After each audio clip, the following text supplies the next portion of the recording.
All right. Hello, everyone. Today's topic of the lecture will be solitaire chess. Now, probably some of you have already heard the term solitaire chess. Some of you maybe have not. It's actually considered to be one of the recommended trainings for people. So the way it usually goes is you pick some game of some classical game of some former world's great or current world's great, like Carlsen or Hikaru or maybe some of the past great like Morphy or Steinitz or whatever, Capablanca and so on and so forth. You pick one of their games and you try to basically guess their moves. Um, and it's considered to be by many coaches a very effective way of training because rather than working on calculation or tactics where you know there's going to be something there, here you're kind of emulating a more real life game situation. And there are definitely certain kinds of games when I think it's quite useful. In particular, I think it's useful in these shorter games to do that because sometimes just going through the game in general, it's hard to understand. But if you kind of actually make the brain work throughout a shorter game, well, and there are definitely many ways to do it, right? You can also time yourself. Let's say you give yourself 1 hour or overall for the whole game, and so on and so forth. And usually, I kind of recommend starting from the point when the theory sort of ends. So, for example, the first game I want to start off with, and just to demonstrate like how it's done, is the game between Steinitz and one, whatever his name is. And this is from like 1890 or something like that. Steinitz was white in this game.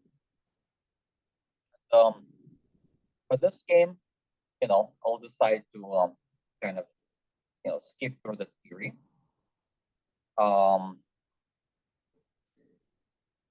now in this position, the main move is knight takes e4, castle, and so on and so forth. But in this game, black played d5, which isn't so great. Okay, here e takes d5 is very obvious. And now, okay, I would say here, from here we can sort of start, right? Because this is where, this is where the first time you have to really make a decision. So let's start with this position. It's white to play. And we're going to basically put ourselves in the shoes of William Steinitz and try to be able to guess his move.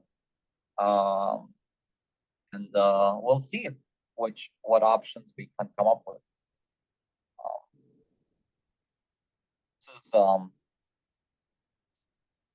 This is white to play. So black, as you guys know, played the opening, a little inaccurately. So logically speaking, white should have some, something decent, probably some, at least good chances for advantage. So white to play. What should we do here?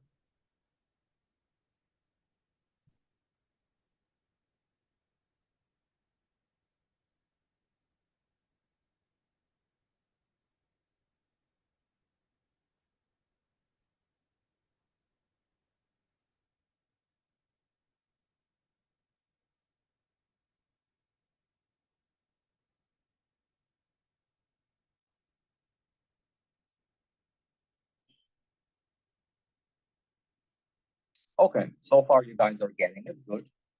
Okay, so this first one is, I would say, pretty simple. You definitely want a castle, right? Because taking on c3 clearly is not something you're worried about. Takes, takes, takes. You can play moves like queen b3, bishop a3, and even bishop takes f7, getting lots of initiative. And bishop c3, pawn c3 here just doesn't work the way you want, at the very least. So castle is the move you want to play, and I'm happy you guys all got it. I had an earlier student who suggested this move, but yeah, if we can castle, we definitely want to get away. So this is that much is pretty clear. Now, so after the game is done, we can kind of go through the game, and I'll show you the methodology. Okay, so castles. Okay, so after castles, black played bishop e6. Okay, let's go. Let's try to find the next move. And sometimes, you know, you might find the move that's better than the move that was played, right? And then you get even more credit, right?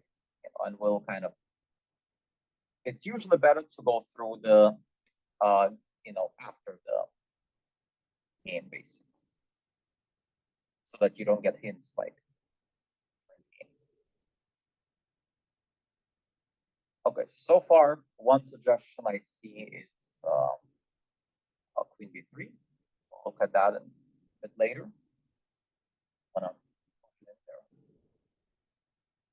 Okay, we have rook e1. Let's see what else we have. Okay, here we have a lot of different moves. We have knight g5, we have queen e2. We have two people suggesting knight g5. Okay, so this is interesting. Yeah, there are definitely quite a lot of candidate moves here. Okay, we have another one for queen e2, another one for rook e1. Okay, have another one for queen b3.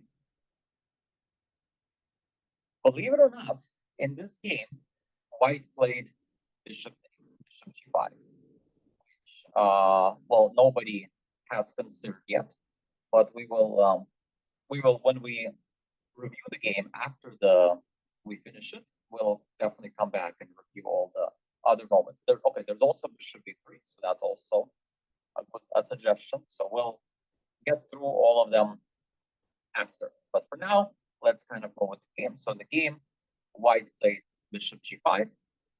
Okay, so black played g7. Okay, what should we do next? Again, for now, we're not doing too much analysis. We're just kind of, I'm just kind of putting in moves, and then we'll do the analysis, you know, later. We'll not spoil, you know, next exercises.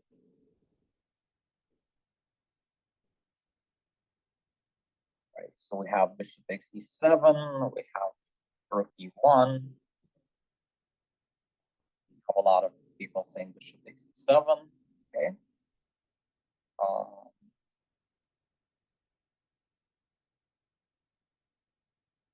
Interesting. Knight takes d5 we have. Okay. d5. Yeah, I had an earlier student suggest queen b3. Also look at. Okay, in the game, white played bishop takes d5. Okay, we have a knight e4 suggestion. We'll look at that later as well. Okay, in the game, white played bishop takes d5. Black played bishop takes d5. White took knight takes d5. Okay, I should have. Sorry, I should have not shown. Yes, it's famous thing in this game. Yeah. Black played queen d5. Sorry, I kind of gave away one move, but okay, it wasn't such a big deal. Okay, what should white do next?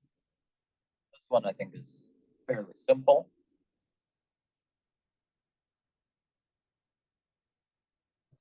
Okay, so here the main candidate moves are rook e1 or bishop e7. In the game, white played bishop e7. We will look at rook e1 as well.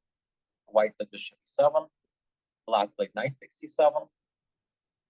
Yes, Ryan. Some of you have seen it before, but again, I'm using this game as a sample, you know, in case some of you haven't seen it before. Okay, rook e1 is definitely correct. Yeah, that move is pretty straightforward. Yeah, black played f6. Okay, this is where it gets very interesting. This is where it really gets interesting. Okay, actually here, okay, the move is still pretty straightforward, in my opinion. Yeah, queen e2, and he played queen d7. Okay, this is where it really starts getting interesting, because here, in this position, actually, Steinitz started playing a bit wrong, which is, kind of interesting. But the best ways to play it's actually not easy to find at all.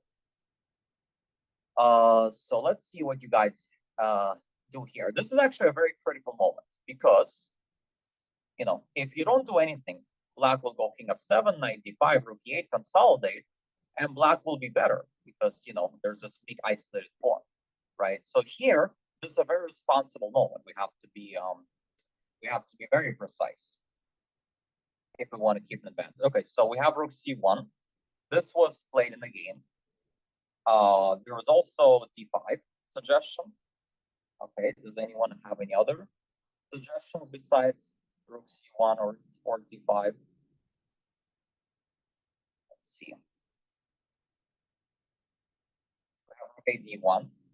Okay, we have queen e6. Okay, we have queen e4. Make sure we go through them all. Queen c4. Okay, knight h4. Okay, interesting.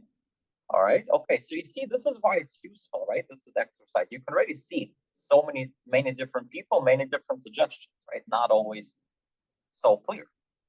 Okay, in the game, white played rook c1. Again, we'll go through all the moments more carefully later. So rook c1. Black played c6. Okay. Next critical moment. The best move, by the way, was king f7 here. But black played c6, which is a mistake.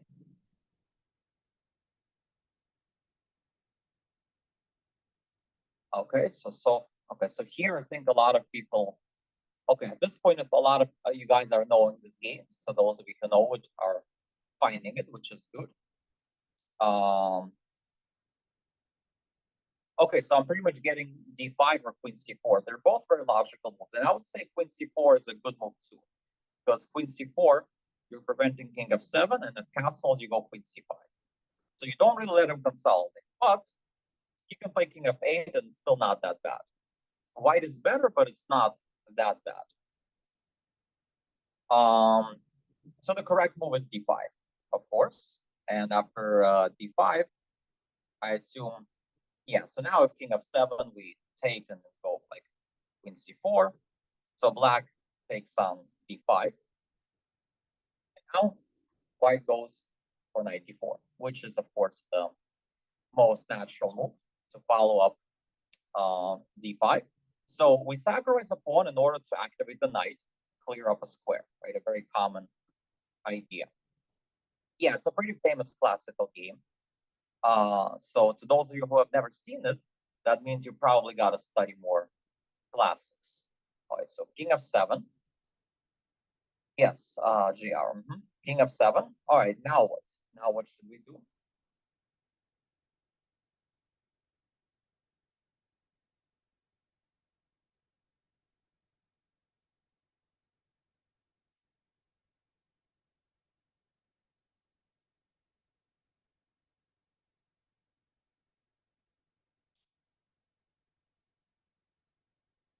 All right, I see queen h5 and I see knight e6. Correct move is knight e6. Getting the knight in the game. Okay, so I see some of you said queen h5. We'll definitely look at that as well. Okay, so knight e6, rook c8. All right, let's try to figure out next move.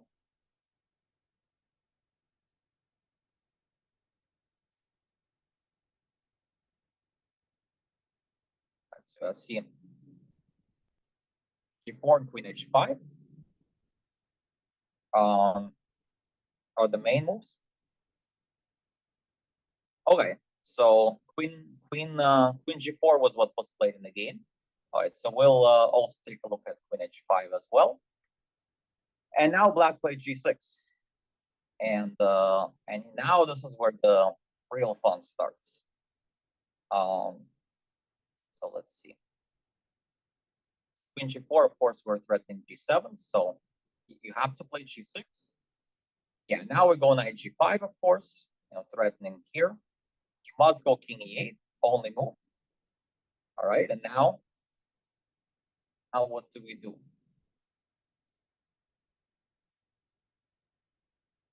Yeah, we play rook e7.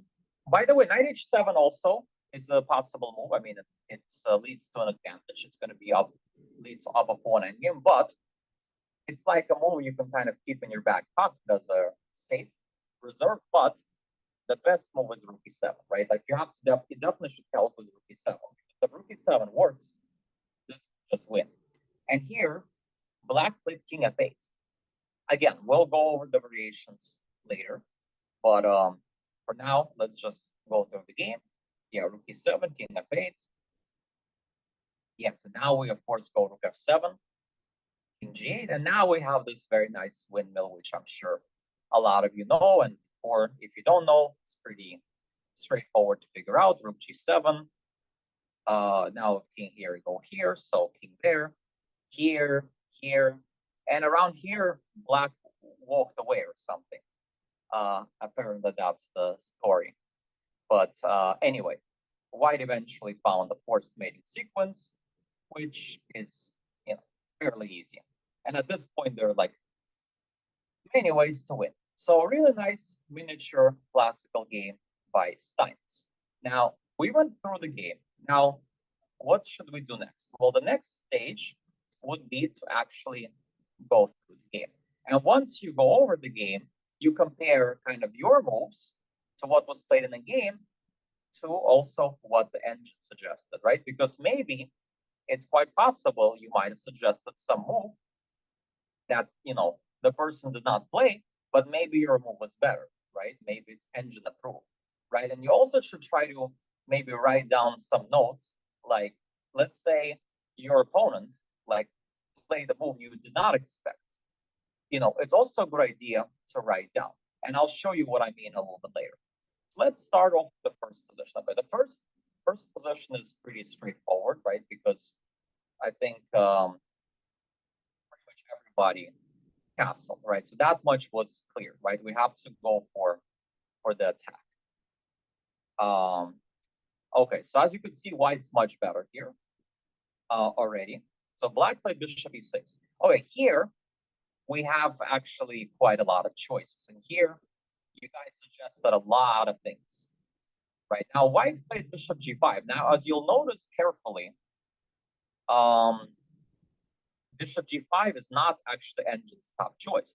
So this is a position where, certainly if you chose something else, it might even be better than what was played in the game. And interestingly enough, the best move that white has here is this move rook to e1. However, it's not always that easy to find. Now, I think it's important when you're doing this, you have to kind of be honest with yourself. You have to try to understand really what you saw and what you did not see during the exercise. Because, for example, after rook e1, black has a couple of possibilities, right? If you want to play rook e1 here, even if it's the best move, you need to sort of understand what you're going to do in case of bishop takes c3, knight takes c3, castles, right? All of these moves. And for example, here, castles, you kind of, the only way you get a big advantage is like with knight g5, right? Otherwise, it's not so easy. But even more revealing is maybe some other lines, knight c3, bc3, bishop c3. Okay, here it's pretty simple. You go here and then d5, you have a massive attack. So here you might say, okay, it's pretty easy to figure out intuitively. But let's say castles. Let's say castles. Like you might ask yourself, well, what happens in case I castle? It doesn't look that straightforward. Like it looks like, now I'm just going to trade off. This is pinned, and it's not clear what exactly I'm doing. However, as it turns out, there's this really nice idea with knight to g5, double exclamation mark. And you might ask yourself, wait, what is this knight g5? What about knight takes c3? But then you play this really nice in between with queen d3, where suddenly you're winning, right? So it's like, unless you actually saw all that, you might not want to give yourself too much credit for rook e1, because without seeing the next move, knight g5, or the idea of knight g5, like even harder is maybe to find this rook e6, which is the second best move. Unless you see all that, you're kind of losing your advantage with rook e1, right? So it's kind of like you have to make sure that you're honest with yourself and really remember what you saw during the game and what you didn't see, right? So it's important to kind of keep this engine eval with perspective, right? It's more about evaluating what you saw and what you didn't see, right? And I think that's kind of how you want to judge yourself when you're doing this activity. Let's look at some other moves you guys suggested. So rook e1 was the best move, but only if you see like all these lines. So queen b3 was also a suggestion, which is interesting, by the way. I would kind of be afraid of knight a5 here. Queen a4, bishop d7, but it turns out after bishop b5, white is much better. And if this knight a5, I guess you go here, and you're still better. So but you have to sack a pawn and you have to kind of evaluate it properly. So it's not obvious, but yeah, I think if you chose queen b3, it's also pretty good, right? Again, it depends on what you saw. There's also queen d3. Queen d3 is interesting, but queen d3, feel like it's a bit of a slow move because that allows queen d7 and castles long, right? So white in this position really needs to act energetically, right? Otherwise, the attack, the initiative will kind of dissipate, right? So energetical play is required. So rook e1 and queen b3 are definitely excellent candidate moves, as well as the move Steinitz like bishop g5, which attacks the queen and puts pressure on his position. There's also this move, which is very concrete, which is not bad. Takes rook e1, right? Because it sort of forces king f8. Because of this, there are some ideas like this and bishop c7.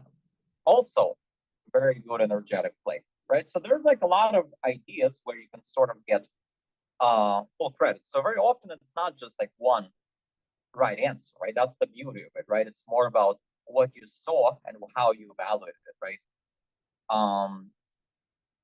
However, knight g5, unfortunately, and again, when you suggested, let's say you're doing the exercise on your own and you thought about knight g5, and then you suggested after the game, you want to, find out about it more.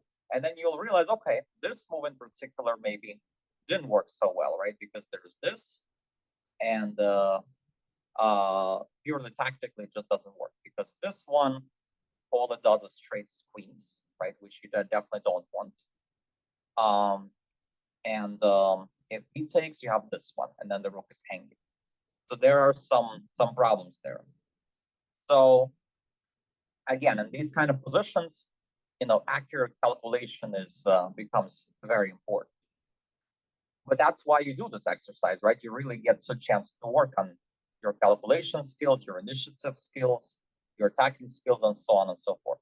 Queen e2 is also interesting, but again, it's a little slow, right? Because he just castled and there's no good follow-up, right? If he can consolidate, he'll be completely fine.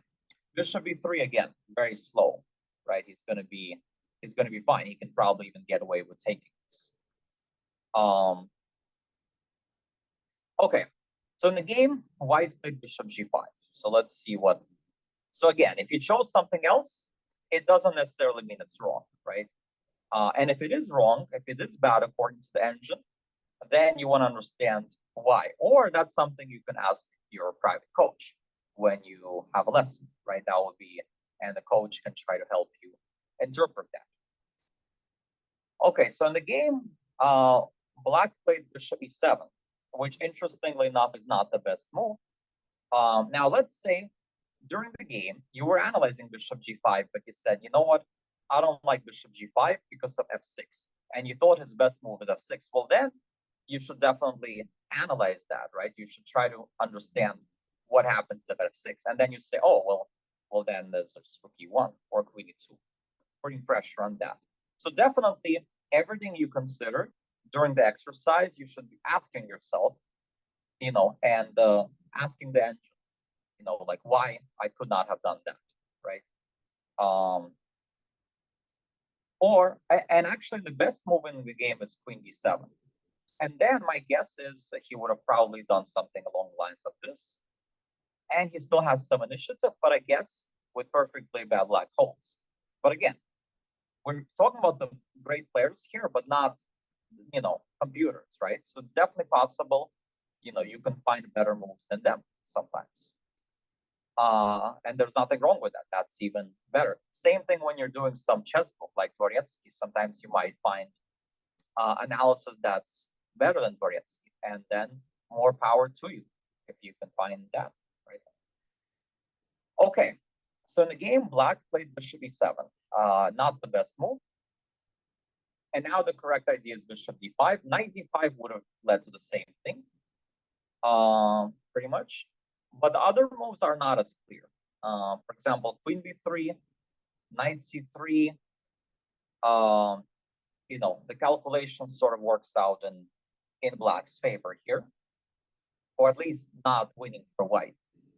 Bishop takes E7. A lot of you gave me that move, but then after Knight C7, it's like Black can sort of consolidate, right? And it's not so easy anymore to get an attack. I guess some of you might have thought, okay, well, maybe I can do this and do Queen B3, but still, it's not that easy. But yeah, you definitely should, try to check with the computer, like what you analyzed during the game, whether it's makes sense. And if it doesn't, then that's how you learn, right? That's how you learn.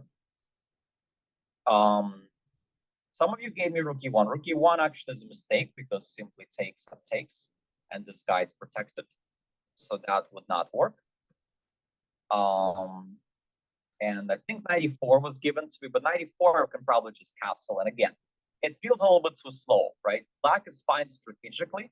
White has this initiative, right? He needs to play energetically. So a move like 94 is probably going to be a little bit too slow, right? It's not really in the spirit of the position. So Bishop takes D5 was played in the game. Bishop takes D5, Knight takes D5, Queen takes D5. Now here, you have to take here, because if you play Rook E1, then go F6 followed by castles, and then your whole attack goes down the drain. So it's very important here to take on E7, so that the bishop does not get blocked. And then Rook E1, of course, the most obvious move.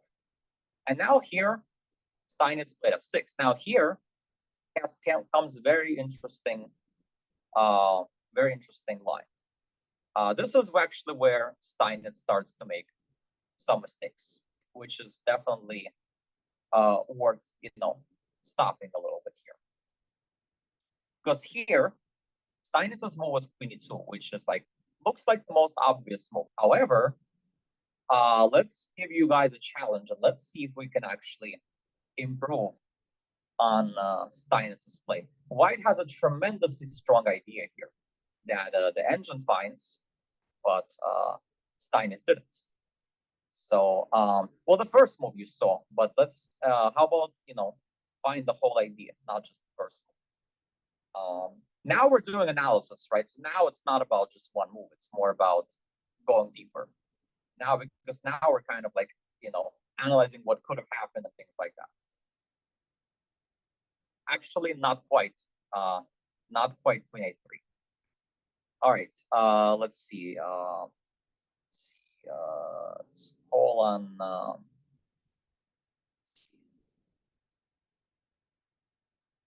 Uh,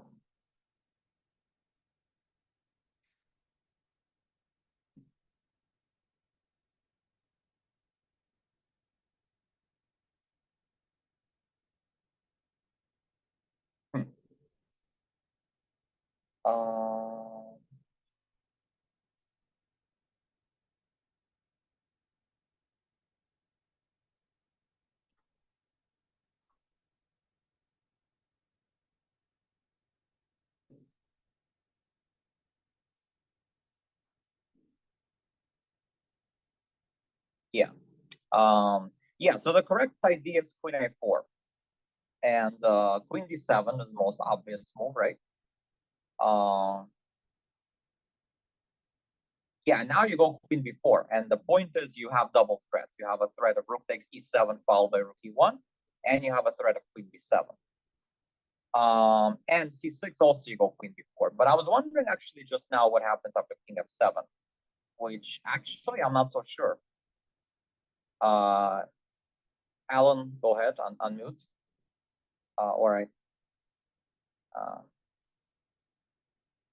ah, yeah, can't find you now. It's too many people in the room. Have to scroll down so much to find people to unmute. Yeah, King f7. Oh, that's not what. Okay, sorry. Oh, okay. No, no worries, no worries. Yeah, I think it's rook c1. Yeah, rook c1, rook c5, and then king b3. I think is the point. Yeah, I think that's the idea. Yeah. So queen a4 was an improvement. But white played, something a bit more straightforward. White played queen e2. Queen d7. And actually, funny thing enough, even here, white had like a really strong idea. Here also white actually played imprecisely. What should have white played? Here white played the move, as we already know, white played rook c1, but it was not actually the best move.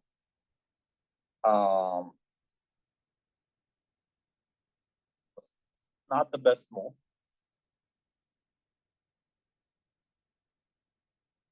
Yeah, I want to see if someone could find this whole idea. There's like the whole idea is really nice. It's very, very deep. So whoever finds it, I'll call on you to speak up. It's not just the first move, but I'm looking for the whole idea. It's really, really nice idea, which very deep. I'm not even sure if Kasparov talked about it in Greatest Precedents, but yeah, maybe he did. I don't remember, but yeah, white. Oh, and that's very creative, but probably a bit slow. Yeah, d5. A lot of you gave d5. D5 is the second best move, but d5 I can go king f7, and it's not so clear. What's your next move? I mean, it's good for white, but it's not completely winning. King f7. So not so easy.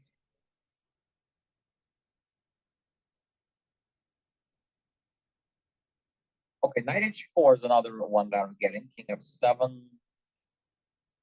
Yeah, I don't think so. Yeah, knight h4. Well, we'll check it with engine after, but yeah, I don't think it's knight h4. It's king f7, and it's not easy to find the follow. It's a good try, though. Yeah, it's a good try, but 95 here, I think I can just take, yeah. Not so easy. c4, okay, interesting. Yeah, I don't recall that being a move, but we'll definitely check that as well. Oh yeah, queen c4 then castle. Yeah, that's the problem. Yeah, I think just castle and queen f7, knight d5 or something, or knight c6. Yeah, I think that's the problem. Oops. That's the problem. Okay, Arvind, but give me the whole line, not just one move. I need you have to give me the whole line, so I give you all.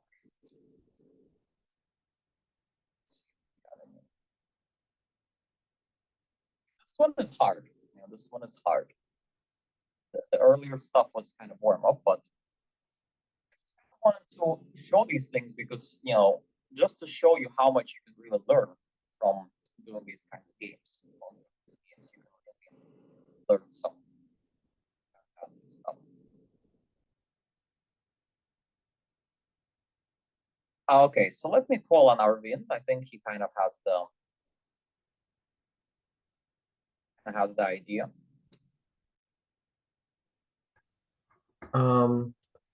So I think you should play rook d1 because, well, the rook is just better there. It supports d5. It also kind of stays flexible. Like you don't like play rook c1, which might not be good after black plays c6. So if black plays c6 here, you just play d5 and you're winning. And if you play king f7, you just play queen c4, and yeah. Okay, but there's one more important thing you have to find here. So let's go knight d5, because without this idea, this doesn't make too much sense. Because if you don't find that, then I'm going c6, rook e8, king g8, casting by hand, and we're consulting. However, now the point reveals why the rook's on d1. The brilliant point, guys. Knight e5, double exclamation mark. And there we go. We have a double threat. That's why the rook was on d1, right? That was the point. So that's the point. And now, because the big point is his main idea is king f7, right? That's his point. And rook d1 is like a very nice prophylaxis against of this. And queen d5, rook e7. So you can't really consolidate in a good way. And as mentioned already, c6, there's always d5. So rook d1, really it's a jewel, in my opinion, right? So you can really get a lot from these games if you really look at it critically. Now, d5 is also, I think, not a bad move, but d5 at least I can go king f7, and I'm sort of consolidating here, right? It's not looking that bad. But rook d1 is really, yeah, he kind of has to go king f8 maybe now. But then you can sort of start playing slowly, 92, 94, knight c5, and the king on f8 is just badly placed, right? The big thing is you stop king f7. So that was a really nice idea. So, okay, White's best option here was queen f4, but once he missed it, this rook d1 was really a double exclamation mark idea. And if rook d8, I guess now you can go queen d4 or something, and you attack this, c6, and then you have some d5, right? So you have all these nice ideas. Yeah, queen c4 doesn't really work castles. I think some of you suggested knight h4, but knight h4, king f7, it's kind of okay. e4, I think just c6. Yeah, so yeah, I think we kind of went over almost all the suggestions.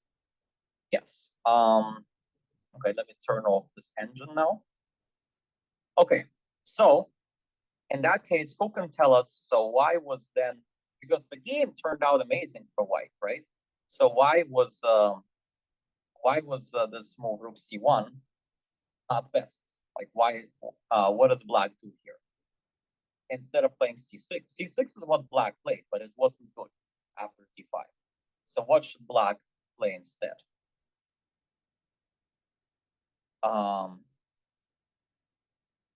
b6, well, what's the point of b6? It doesn't seem to do very much. Yeah, king f7, of course, right? The whole point. King f7, rook e8, knight d5, and now there's just nothing much, right? Black is actually completely fine here. And had Black played king f7, he has a completely good position.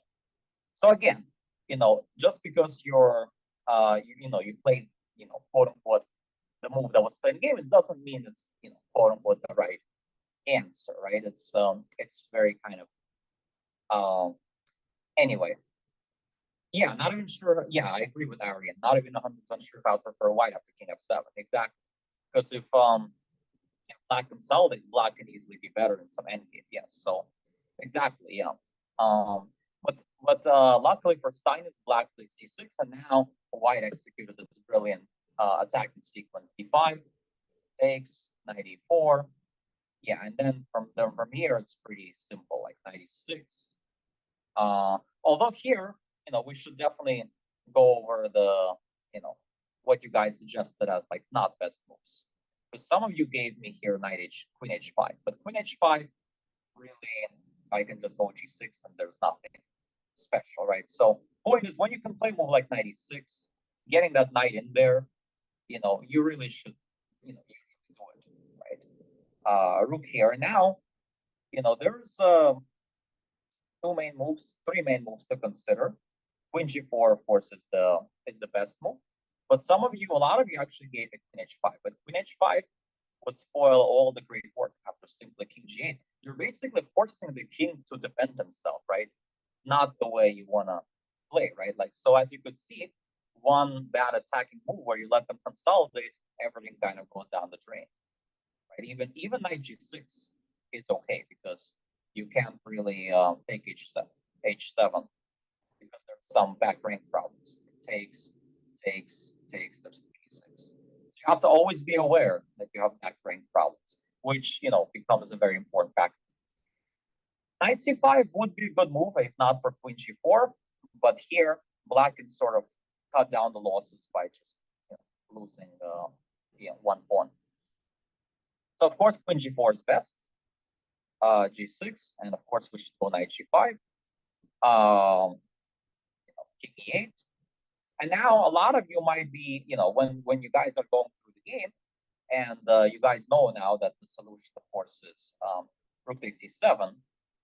A lot of you probably, if you haven't seen the game before, probably would have never considered even king f8, right? You probably would say, okay, rook e7, queen e7 does not work, rook c8. But you would probably be stuck at king e7. You'd be like, well, wait a second, but like, what if king e7? But then you go through the game and you like look at it like, and then it says king f8. You're like, what in the world is king f8? What on earth happens if king e7? And I have no idea what happened in king e7. And then, if you want, you can give yourself that as a bonus exercise, right? You can try to figure out. You can, if you're a little bit lazier, you can, analyze it after the game. Well, king e7 is not that hard though. Well, we'll see. I've given this to students. For you, it's not, but it's not, that clear cut actually. White has many tempting ways to attack, and only a couple of methods win. So let's actually see what you guys will do here. Let's see if you guys could like finish off the attack. And make sure you give the whole line. Don't just give one move. The whole line. Calculate till the end. Guys, don't be lazy here. Because now we're analyzing. We're not just like we already did the solitaire chess for this game. Now we're trying to analyze deeper, right, after the fact. Right? It's usually a good idea after you go through a game in solitaire chess to sort of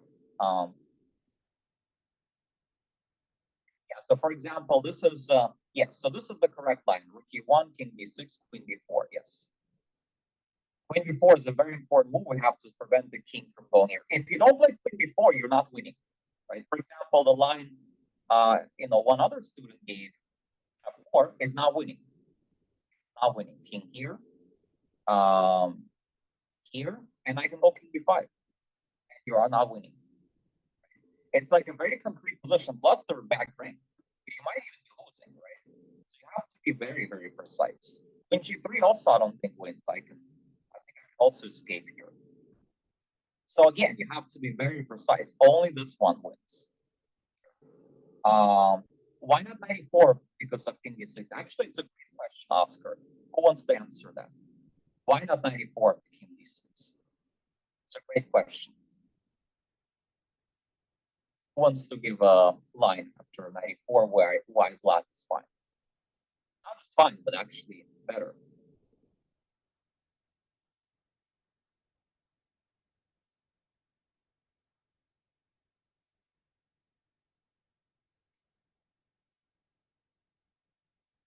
Very good, Datsari, yes. King here and king b6. And we have back rank problem. You have to always pay attention to your weaknesses in the position. Always pay strong attention to opponent's ideas, right? Not this, by the way, because here I can take with the queen, right? And this one, I'm not sure. In here, knight of 6, I think I still have a raging attack. But so you have to be very careful. And if here, we can go king c5. And again, the king runs and the knight is offside suddenly, right? So you have to be super, super careful, right? Very careful. So I guess in that case, yeah, the only way is king b4. Because we stop king c5, and okay, here gets simple. King c6, we have mate. Rook here, we have rook e6. And then we take this. By the way, it's still not too late to go wrong with knight e4. Takes here and king e6. and instead of winning, we lose. Or at least we don't win, right? Queen e4, rook e5. But yeah.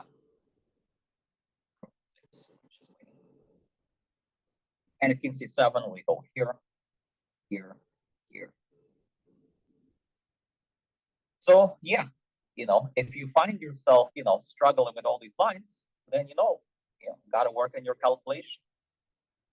And if you're struggling with this type of game, and if you find that, like, let's say you're going through a strategical game and you're struggling with most decisions, that means you need to work more on that, right? So depending on which kind of games you're struggling, you know what you need to work on for, right? So it depends a little bit on that.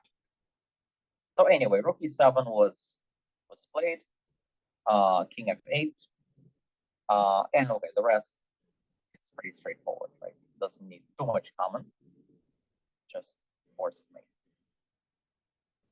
So again, it took us 45 minutes to go through this one game together. But again, it just goes to show how much interesting stuff, how much jewels you can learn from one game if you really go through it methodically in a disciplined way. Right? You can really make this an enjoyable thing while also learning a lot of new patterns. Okay, we have time for maybe one more shorter game then. And let's maybe see this game, Yusupov against Bilyavsky. This game isn't so famous, so probably most of you haven't seen it before. And why is this lesson called Solitaire Chess? Yeah, because I'm kind of showing how to, because this is a very common method in chess, training method, and I'm kind of showing, in my opinion, the most effective way of doing it, right? So, because a lot of you have been told probably do it, but maybe aren't sure how to work on it. So I figured I'll do one lesson on, this method and how this method could be useful, training method. And Solitaire Chess, just because this is how it's called. I think I don't know who made the name up, maybe Gregory Kaidanov. I know that Greg Shahade, I think, is fond of this, as far as I know. So I figured, it makes sense to do at least one lesson here, after working like many years here, to at least one lesson like this. Okay, so c5.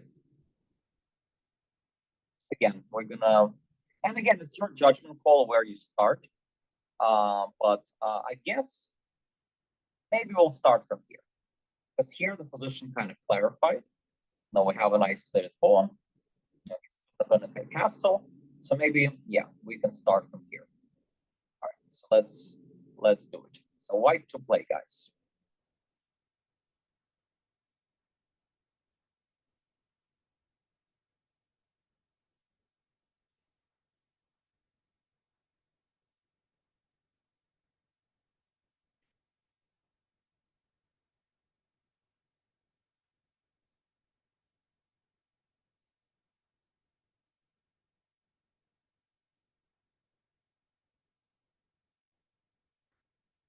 Okay, that's good. I see a lot of different moves, suggestions here. I see several people giving knight e5. I see queen a4. I see bishop b5.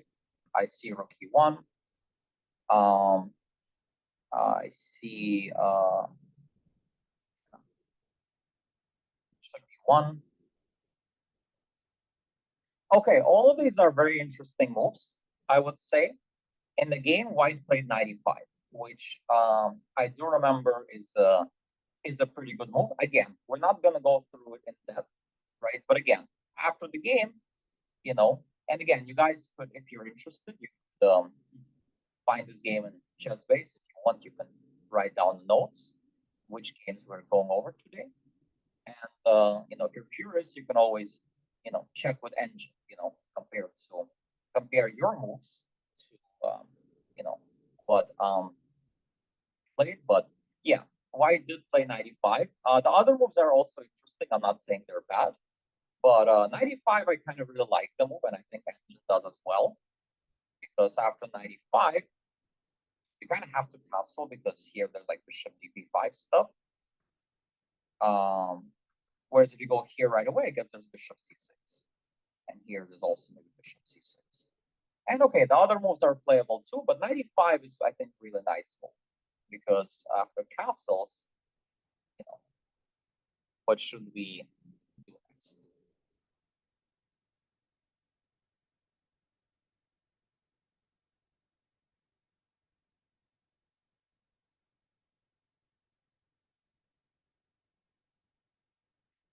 Okay, good guys. Yeah, I see the correct ideas. Queen g4, queen h5. In this case, they both work. They're both pretty much the same thing. I already checked this game with engine, so you can sort of trust me on that one. Yeah, queen h5 would more or less get full credit, but rook f4, maybe knight c6. That's kind of, I had another student who suggested it, but yeah, f4 isn't as strong. So okay, queen h5 is yeah, so white played queen g4, but queen h5 would be just as good.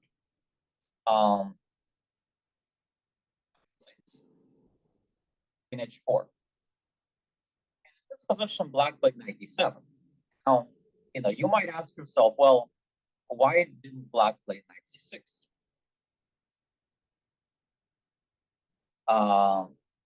So, question you guys, what would happen in case of knight c6?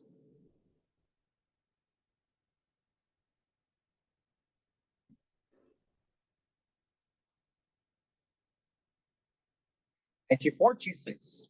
Knight g4, g6. Knight e4, I think I can still go g6. It's not so easy.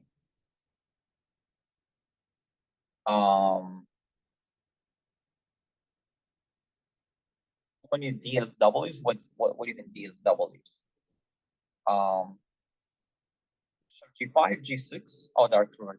Yes, well, there's many ways to play, but there's something very concrete. Yes, very good Lynch. Yes, very good. Bishop here, G6, bishop A6. Very nice idea. Nice pattern. Yeah, so it's good that you know it. Yeah, so this would have been a problem. And if 95, play here. Right? And then H7 is hanging. Exchange. Okay, 97. Let's continue here.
All right, so let's see what you guys saying. All right, rook d1, bishop g5. Okay. 4, knight 7. Okay, again, a lot of suggestions. Like very interesting position. Definitely good to explore all of them. And again, white played rook d1. He just wanted to defend d3. Bishop g5. I see the point here, but maybe I can play h6 actually, and somehow get away with it. So as far as I remember, bishop g5, there's like some defense. 87, queen d7, bishop g5, h6, 84. Wow. I don't know if that works though. If I take, yeah, I think I could just take and take. Yeah, I don't think this works, unfortunately. Oh, yeah, it's creative, but yeah, a lot of interesting ideas, guys. But okay, white played rook d1. It's not the only move, but it's certainly one of the better moves. 94. Since we're a bit running out of time, I'll give you guys this move in h3, which is straightforward. And now I would like to you guys to try to see if you can find this move here.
All right, so C is, I think g4, bishop b1, a lot of ideas.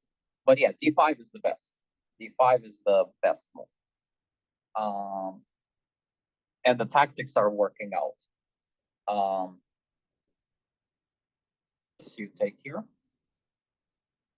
Have to take on c3. Only move. Pawn takes. E takes d5. Yeah, so here, yeah, bishop x was played. If ed, what happens?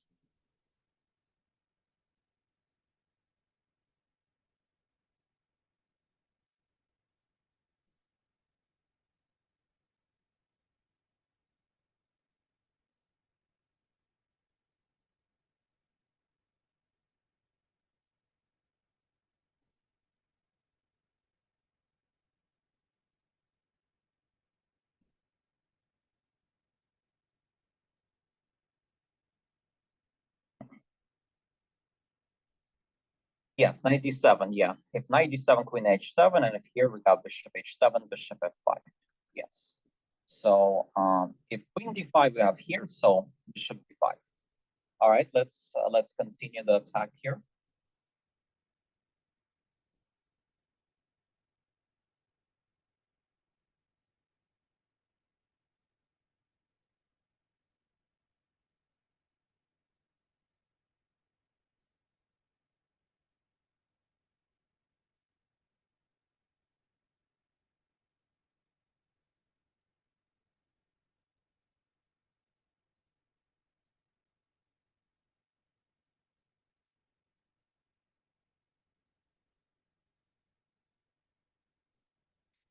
All right, so let's see what you guys gave me. Yeah, c4, I can go bishop e4 actually.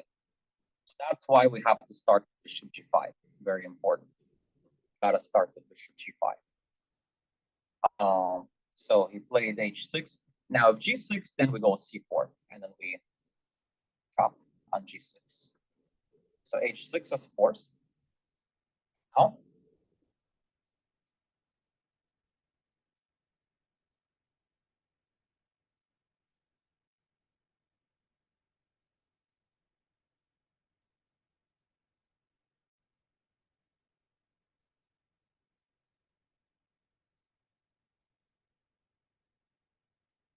c4, I'm not sure. Maybe I could take, or maybe it's still winning. But let's actually check. C4 is winning. All right, take care. Let's actually check if c4 is winning. Yeah, apparently it's not winning. I can sort of get away with take. But again, that's something you can certainly go over more carefully on your own if you're interested. But yeah, bishop takes h6 was played. Takes. And now we have three massive pieces attacking the king as well as the queen. So that's usually going to be enough to win. If you go rook e8, I go bishop g6 with the win. It's straightforward. and queen c7. And now, how did white finish this hole? The simplest.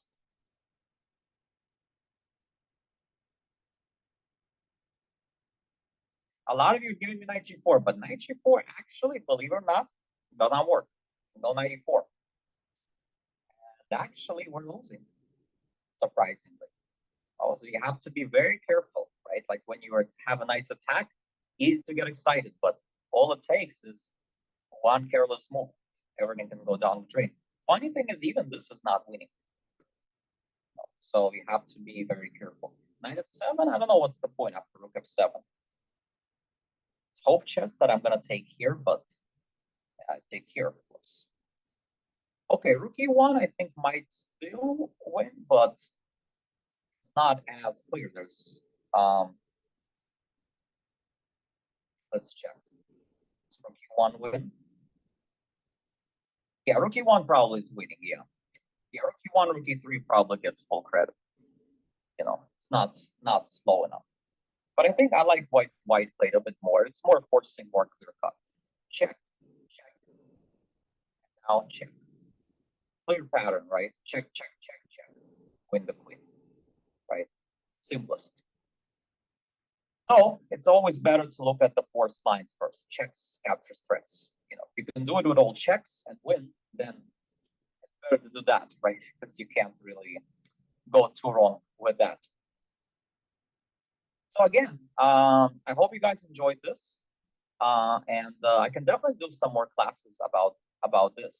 I feel like if you guys, you know, there's good feedback on this, because yeah, I can definitely think that you can learn a lot from this training method. Like I know that a lot of very good coaches, famous coaches, that really recommend this method quite a lot for training, and especially I think if your coach can help handpick like specific games to do that with, then it can really be effective.